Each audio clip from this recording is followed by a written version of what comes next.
বিসমিল্লাহির রহমানির রহিম। আজকে পলাশ থানা যুব দলের ৪৭তম প্রতিষ্ঠা বার্ষিকী উপলক্ষে আজকের এই পথসভায় আমরা গজারি ইউনিয়নের নেতৃবৃন্দ এবং যুব দলের সভাপতি আলামিন ভাই এবং যুব দলের সাধারণ সম্পাদক শামীম ভাই সহ আমরা যারা এখানে উপস্থিত হয়েছি, আমাদের আজকে ৪৭তম প্রতিষ্ঠা বার্ষিকী উপলক্ষে আমরা উপলক্ষে আমরা সবাই এখানে উপস্থিত হয়েছি। আমাদের স্যার ডক্টর আব্দুল মঈন খান স্যারকে আমরা বিপুল ভোটে গজারি ইউনিয়ন থেকে এবং জিনাদি ইউনিয়ন থেকে বিপুল ভোটে স্যারকে আমরা পাস করে দেব ইনশাআল্লাহ। সারা বাংলাদেশে আমাদের স্যারকে নিয়ে আমরা অনেক আশাবাদী। স্যার যদি মন্ত্রী হতে পারে তাহলে আমাদের স্যারকে নিয়ে আমরা রাষ্ট্রপতি আশা করি ইনশাআল্লাহ।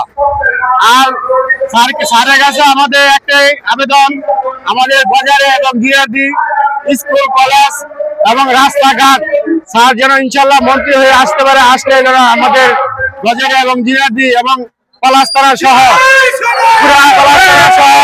স্যার যেন আমাদের স্যার একদম ফুলের মতো একটা কি করে দেয়, ফুলের মতো যেন পলাশ থানায় সাজায়। এ বলে আমার বক্তব্য শেষ। আসসালামু আলাইকুম।